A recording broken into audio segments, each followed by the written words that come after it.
Hello, namaste and welcome in the series of cybersecurity. This side is Meena and today I am going to discuss about what is business continuity management. When an organization run a business, they must be ready if any kind of disruption, interference will occur. What will be our steps to fight against those, or if they will disrupt our continuity, then what steps we are going to take to quickly resume our business, to minimize the loss and come back with full power.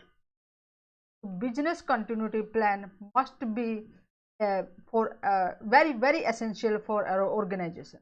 Yeah. So disaster can be come by nature, or it can be by human. Clear. So for example, if we must think like this way: if earthquake will come, then if complete damage to our building location, then what will be our steps, where we need to put our backup system, where we must have our storage system, manpower, other ISP, so that we can continue our business.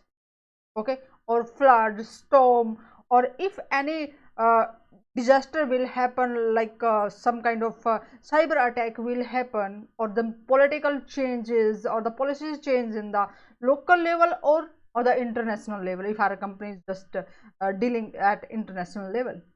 So we must be ready for all kind of these mishappenings. Clear. So what exactly we should include into business continuity management? First of all, we need to understand, yes, where is our location, our customer, our partners, uh, our employee, okay, and data, our resources, and where the critical asset lies, and make record of all this one. And for those particular information or the assets which we are having, how critical it is for us, what is the use of it, and in case if the damage will occur, or some any kind of disruption will we will occur, then what will be our plan, where are the backup, when we need to take backup, and where are we storing that backup in case of if network connectivity will goes down, or the blackout, power blackout, then what will be our plan to continue our business. Just we need to think each and every aspect. Or we can say, if some kind of pandemic will happen, then what will be our step, like COVID is happening nowadays. So first of all, we need to create some policies, strategies for it. We need to include the stakeholders into it, who is just going to affect by any such kind of disasters. Our users will be affected, our customer, partners, employees, or our management, who will be involved into it. Understand? And if this any disaster will happen, whether that's uh, nature, by the nature, or the by human, what will be the impact on our business, which area of our business will be affected. Clear. And risk assessment, properly, thoroughly, we need to understand which information is really having too much value for our organization. In any case, we need to protect it. Here, so need to risk assessment. Then time to time we need to validate whatever the planning or the framework we have designed. We need to check it. A drill must be there, so that we can check whatever the planning we have designed, what the things we include in our business continuity management plan, whether that's up to the mark, is it working properly, and if some area is not working properly, what will be the changes we need to implement. So keep testing it, because this is not a static approach, it's evolving, it's just keep evolving time to time. As we know, nowadays cyber attacks are changing so frequently. So the whatsoever the policies we have created 1 year or 2 years back might be that not applicable after 2 years.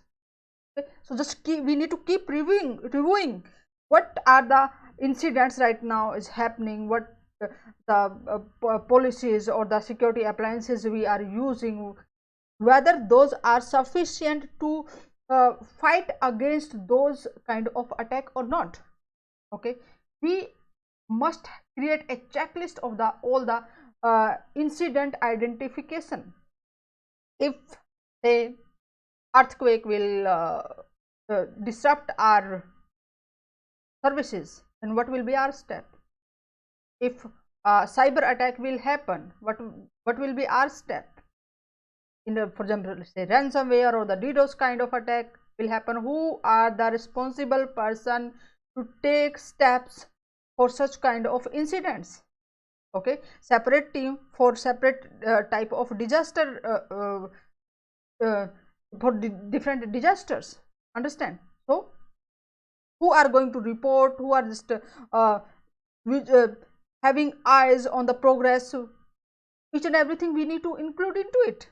And next is, if this is the prior thing, if for example say disaster already happened, incident occurred in our organization, that what the quickest steps we can take to recover it? Other just what we lost building, infrastructure, our data, our servers, our manpower, what we lose, then how just we are going to recover it? Clear? And resilience and reputation management must be very transparent. They must be listening mode, and they would be in the position to understand, yes, these are the things we need to include, and how just going to communicate with the other team members. All these things must be included. So lot of things we need to consider when we are making business continuity management. And it is very important. If we don't have any plan here, then we would be in a great, we can say, be a very big danger, and there will be a lot of damage for our organization. Okay, so follow me on the cybersecurity prism and get the notification for the next interesting and informative session. Also share that session with your friends, group members as well, so that they will be able to understand what exactly this is continuity management. Okay, and in the next session I'm going to discuss about what are the benefits of cloud computing. So see you in the next session. Namaste.